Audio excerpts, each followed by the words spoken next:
Okay. Welcome everybody to another episode of Achieve 10X TV. My name is Jimmy Yin. I'm a licensed acupuncturist, herbalist, and nutritionist. And, we're doing something special, during these, stressful times. We're interviewing local people who are helping our local community because that's what it's all about. One of my guests said, okay, welcome everybody to another episode of Achieve 10X TV. My name is Jimmy Yin. Of course, there's definitely technical difficulties. Sorry about that. So one of my guests actually says something that I love, and he says this is a time to bring unity within community. And so I'm very excited to have two special ladies. They have been doing something great for the Austin community, Jane Coe and Chelsea McCullough. So can both of y'all ladies briefly introduce yourselves? Yeah, I can go first. My name is Jane Coe, and I run A Taste of Cocoa, which is an Austin-based food blog that I launched in 2010. And I primarily do restaurant coverage here in Austin, along with some travel. My name is Chelsea McCullough. I'm the founder and publicist of Milk Collective. We're a boutique PR agency repping lifestyle and hospitality, as well as CPG companies. I've had a 10-year career in the PR industry, and that's included working with some of Austin's top chefs and restaurateurs, some homegrown local lifestyle companies. So thanks for having us. Yeah, it's just super exciting. So y'all have been doing something that, I heard through the grapevine from a restaurant owner, and it's something called 100 for Hospitality, right? And so can one of y'all explain what is that? What is 100 for Hospitality? I'll let you go, Chelsea. So actually, this was kind of Jane's idea. She called me in March, I guess right after quarantine started around March 15th. And she was it felt like hundreds of questions and restaurants reaching out to her every day saying, help me, my restaurant is in crisis. I can't pay my employees. How am I going to feed my family? And so she called me and she was just like, what can I do? And so it was really, Jane was the catalyst for us coming up with this idea together. And so I kind of just said, all right, well, what are our resources together? Obviously, Jane has this amazing platform and she can reach all these people. And then both of us have restaurant connections. So we kind of brought that together, and we wanted to support the restaurants while also supporting the industry workers who had lost their jobs. So we came up with 100 for Hospitality, which was supporting local restaurants by feeding 100 industry workers per day. Originally we said 14 days, but we surpassed that goal. Wow. By miles, and we're able to do it for 6 weeks. Sweet. That is awesome. And so I want to mention is when I had called Chelsea, because I got what felt like hundreds of emails, probably like 200 emails from different restaurants, but it wasn't just restaurant owners that were reaching out to me like, hey, all of our dining rooms are closed right now. It was also people that work for restaurants, like waiters, waitresses, baristas, who were sending me messages on Instagram and saying, hey, can you please promote my coffee shop I work at? Can you please promote the restaurant I work at? Because I'm worried that if they close, then I won't have a job. Yeah. And as a blogger, I get requests all the time, but during a time like this, like, what am I supposed to do? I can't say no, right? You can't say no to that kind of request. And when I had called Chelsea, I think the most important thing to mention is she also has restaurant clients, right? And so she had said, oh my gosh, I've just gotten off the phone with my clients and they're all freaking out and they're all having the same questions. Like, what do we do now? And I think the important thing is we're two individuals that felt the need to step up and help the community, even though we didn't need to. Because I think when people have asked me, like, why did you do this? And I'm like, well, if we didn't do it, who would? Like, anyone could have done this. Like, that's the thing, is anyone could have done this. It wasn't like a groundbreaking idea. We didn't like cure anything. So when we launched 100 for Hospitality, we actually had a very small goal, because our concern at the time is, how are we going to raise money? So we had a small goal of, okay, we'll start with 5 restaurants. We just need to raise $5,000 to cover the CAC cost. And then if we don't raise that money, then we'll figure that out. And so as a whole, 100 for Hospitality has served 100 meals a day to service industry workers who were laid off by a restaurant in Austin affected by COVID-19 from March 30th all the way to May 8th, which Wow. is about 40 days. So we've served over 4,000 meals and re-injected $15,000 back into the local restaurant economy in Austin. Wow, that's impressive. Yeah, it's like you I said. say that a couple of times now. That is awesome. I mean, it's like you said, it's just two people, anybody can do it. And we're going to talk about that because there may be some other people that are thinking about it, but just don't know what to do. So talking about, raise money, well, let's talk about restaurants. What restaurants actually got involved in y'all's project? We were so overwhelmed, I think, by the response across the board. Sponsors were reaching out. Bumble came on as a great sponsor, monetary sponsor. And then the local restaurants on board, Austin's Pizza, P. Terry's, Old Thousand, Peach Tortilla, Cilantro, 101 by Tea House. Jane, who else? It feels like at least 24 restaurants were on board. Yeah, we had a lot. So we also had Burrow, Rosewood, Austin Daily Press, Miso Poke. I know I'm forgetting a couple of other restaurants. We don't want to forget anyone. Tiger was so amazing to work with. Easy Tiger has also gone beyond, not just for Hunter for Hospitality, but they alone have baked, I think, 10,000 loaves or something for the community that they've given away. I think it's 10,000, maybe 100,000. I can't remember. There's like a zero in there somewhere.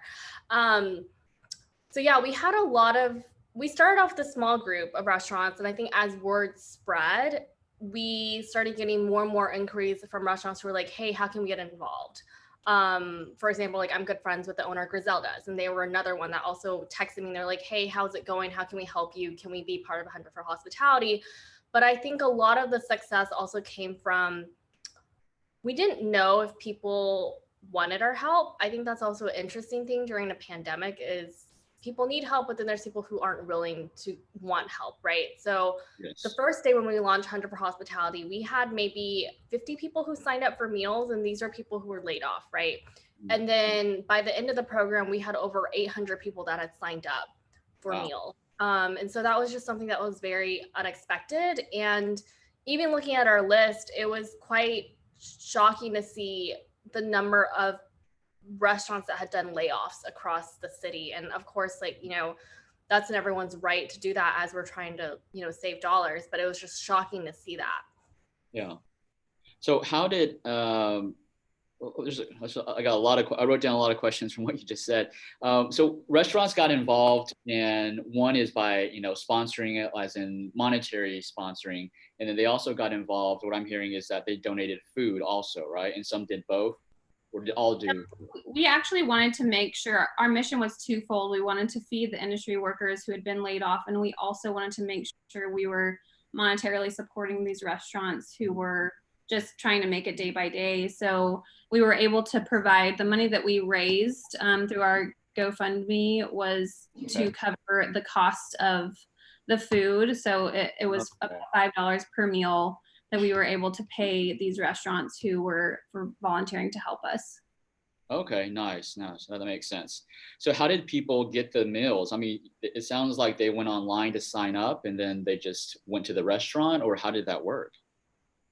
Jane and I spent days and hours coming up with the right style of operations that would make it easy for the restaurants, and also easy for the industry workers to pick up their meals, because we had a few problems or issues that came up. We said, okay, if 100 people per day are coming to these restaurants, and we were all kind of getting used to these social distancing guidelines, we don't want 100 people showing up at the restaurant at the same exact time and then making it a headache for these restaurants. So we thought, how to space out.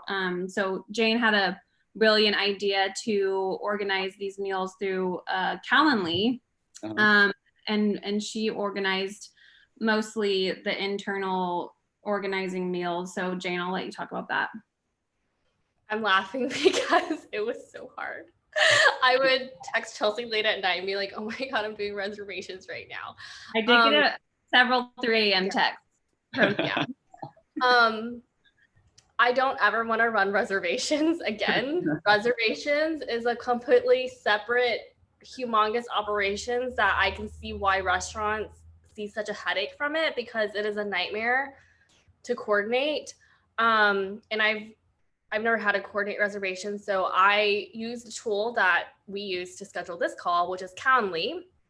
And I set up a different event every single day that was a 2-hour time window. So usually it was 5 to 7.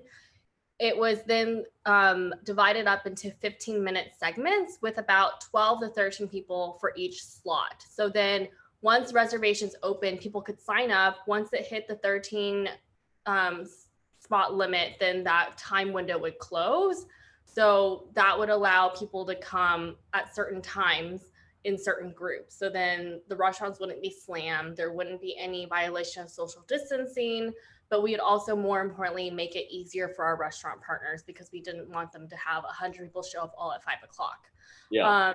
So that was fun to organize because there's people who cancel last minute, and I was just trying to, we paid for these meals. I want to make sure that people who need meals get a meal. So that was a big part of the event was the reservations, which was really a big part of it. Yeah. Wow. So it was just the two of y'all, right? Just the two of y'all organizing and doing this? Yeah, but I also want to say it was a community effort because we wouldn't have been able to do this if we didn't raise money. If we didn't raise our initial 5,000, if we didn't raise 10,000, if we didn't hit to 15,000, because without the money, we wouldn't have been able to pay these restaurants to provide meals every single day. No. And it was just very exciting to see us when we launched it on day 1 and day 2, to see people come to us and say, absolutely, like, let me support you. And I think a lot of that has to go from credibility. Chelsea has a really amazing reputation in the Austin restaurant scene, along with other people in other industries. Yeah. And for me, like, I have an audience that has followed me for restaurant recommendations for 8 years now. And I think it was a lot of good timing. Was my audience was also coming to me and saying, hey, Jane, I have money that I want to donate. Who should I donate to? I see, like, there's these restaurants doing GoFundMe's. There's like this organization, Central Texas Food Bank needs like donations. Like, who should I donate to? And I think my audience relies on me and trusts me to point them in the right direction. And I think when I launched Hunt for Hospitality, people saw that and said, I trust you. I trust your restaurant recommendations. I know you're going to do good with my money. So we saw donation amounts of not just like $5, because we just said $5 equals one meal. So if you can donate $5, that means you're paying for one person's meal. We were seeing donation increments of $100 to $200. Like, these are big donation amounts. Yeah. Nice. So it sounds like to me that, both of y'all came up with the idea and really just took action. You really didn't figure anything out first. You just decided you're going to do it, and you just did it. And I think that's a big, reason why y'all are successful at doing it, because that's one of the keys to success. And so what if other people that are in similar shoes, they're like, yeah, I've been wanting to help, and, I don't know where to start. So what are some things that they need to look out for? I would say, just like you just said, Jimmy, take action, put your ideas on paper, and start talking to your friends. I mean, Austin is such a supportive community. People want to help. And even starting by reaching out to the organizations like Jane just said, the Central Texas Food Bank. If you read in the newspaper that the school districts are looking for meals, or just read and kind of research and put your ideas on paper, and then start reaching out and seeing how you can really take action. And even just the Central Texas Food Bank right now, they need volunteers, things like that. So I would just say read, research, and take action. And Jane, you were mentioning prior to this, that you had tried to do it in Dallas, to help out in Dallas and Houston. And so what were some of the hurdles that you encountered? Yeah, so I've launched several things during COVID-19, and Austin is where I live. It's my home. And obviously this is the most obvious choice. However, we did try to launch in Houston because there was another blogger who reached out to me and said, hey, I want to launch in for Houston. Can I carry the torch to my city? And I said, yeah, absolutely. Let's try this. And Not all things are a success. And I, again, like I kind of go back to, because like the question I keep being asked is like, why was this such a big success? And I mean, I don't know. I mean, it's a great case study. And I think it was a combination of things. Is me and Chelsea hustled and we got this up. We were one of the first fundraisers in the city because dining rooms were closed on March 17th.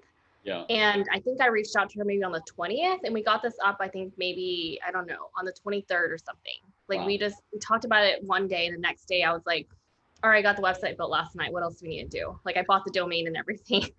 So I think it was a combination of things. As we were the first fundraiser. I think it was when people, like the pandemic was still early, you know, like people were freaking out, people were starting to get laid off, unemployment didn't kick in yet. I mean, these are all like facts. So I think when I try to do it in other cities, like one, I don't have the reputation in Houston and Dallas. Like a Taste of Cocoa is not a brand name there. I don't have contacts there. So I don't know really any restaurants. So I think that's why it didn't pick up as quickly. And I'm not sure. I think there's something really special about Austin that my friends in other cities have told me, like, wow, like I see all these things that you're doing in your city and no one's doing anything in my market. Yeah. Like there's not that sense of community. And I think that's the beautiful thing about Austin is that we're a big city, but we're still small, where the community is very tight knit. Most of all the restaurant owners all know each other. And I think that's the most silver lining that I've seen during this pandemic is I see myself kind of as a connector. Is restaurant owners and even people who are just opening restaurants will ask me like, hey, do you know X, Y, and Z? And I try to connect restaurant owners. And I would say in these last couple of years, like it's competitive to be in the restaurant space. And when I've tried to connect restaurant owners, I have like more senior restaurant owners that will tell me like, hey, I'm not really open for consulting. Like I really need to focus on my concept and I can't really help someone else because they're really like my competition, right? Yeah. But the most beautiful thing I've seen during this pandemic is I've seen chefs across the city like reach out to each other, promote each other's restaurants. Like there's so much collaboration. And it's like kind of like once this pandemic had happened, it's like competition doesn't matter because we're all in this together to survive. And I don't know if that happens in other cities, but I would say like that's the most silver lining I've seen during COVID is Austin has come together as a community because we're stronger together. Very true. Nice. So thank you, ladies, for doing this. You know, definitely it was a great success. I heard about it through the grapevine, and many people, at least in my restaurant friends, they're telling me about it, and that's how I reached out to y'all. And so, let's go to personally. What do y'all do? I mean, I know both of y'all have mentioned, Jane, you have the blog, Chelsea, you have the marketing, I believe, right? And so, why don't y'all share a little bit about personally what y'all do? Yeah. So as I mentioned at the beginning of the interview, Milk Collective is a boutique public relations agency. So we specialize in high quality relationships with media and influencers. And that's how Jane and I have been working together for almost 10 years. So I specialize in influencer marketing in addition to my PR services. So when a restaurant or a hospitality brand hires me, I on my relationships with media to garner media and editorial coverage for them to represent their brands in the best way possible in the public arena in Austin. So I specialize in local brands and born and raised in Austin. So I'm super passionate about supporting those brands. You're a true Austinite. True one, yes. And I want to add on to that because during this pandemic, I think, again, like I just like to brag on Chelsea because it's so easy, is her clients include Old Thousand, Contigo Catering, Austin's Pizza, Mama Foods, and a couple of other big names here in Austin. And when I had thought about like, okay, what am I going to do? I didn't hesitate and I immediately called her, right? Because I just knew like, she's probably going to be on board to do this. I know she's going to hustle as hard as I am. I know we can run as fast as we can. And it was so amazing to see her clients also step up So I just want to brag about one of her clients, is Austin's Pizza. Is out of all the restaurants that we have like worked with, Austin Pizza immediately said, we don't need like money. We want to just help support. Can we donate days? And originally they're like, we'll do the first 2 days of the first week. Or it was really our only week because we were going to do 1 week. And I was like, wow, really? Like amazing. That's like a lot of pizza. So then they ended up doing, was it twice a week, Chelsea? I can't remember right now. At first it was twice a week, and then it was once a week. And then they also added on their website so that when people ordered their pizza, they could just donate, between $1 and $10 to Hunter for Hospitality. So they were not only a great product and meal supporter, but they were also an amazing monetary supporter so that we could support other restaurants. And how much money did they raise through their website? They raised almost $3,500 for us. Wow. Mm-hmm. And that was just a simple little button that they added to their website. Like when Chelsea told me that, she's like, hey, they want to add this button. I was like, wait, really? And I mean, we were lucky enough that we raised $15,000 aside from that money. So we actually ended up donating that money to Central Texas Food Bank. So we can provide meals for Texans here in the state. But I think that's a great example of a restaurant stepping up and saying, hey, we're doing okay. We feel like it's our opportunity to step up and help out the community. Like, what can we do?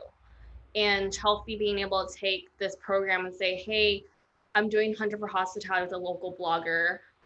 Do you guys want to get involved even more so? And being able to then ask their customers and say, hey, we're part of this program. Do you want to add on $1? Add on $10 to your pizza order. And who knew that would raise $3,500 alone? Wow, very impressive. So Jane, you're a blogger. So what does that mean if someone doesn't know? I know most people may know what a blogger is, but maybe just let's just play devil's advocate that someone doesn't know what a blogger is.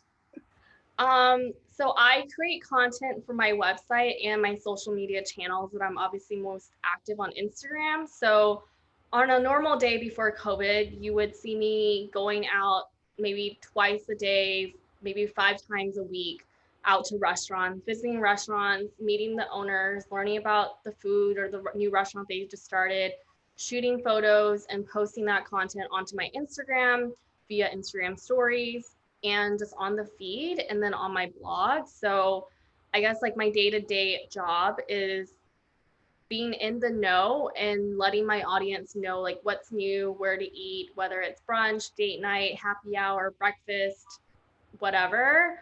And being able to be of that service here in Austin. So really just like where to eat and things to do. Nice. So you know every restaurant then, since you've been doing it for 5 years. I would say I have a lovely folder in my hard drive of 400 folders in there. There's a folder on every single restaurant that I've been to. Oh, nice. Well, what if is it okay if someone who's watching this and they decide, hey, I want to help out, maybe not be in the food, but just they want to do something for our community right now. Is it okay for them to reach out to you and just get some of your tidbits? Yeah, absolutely.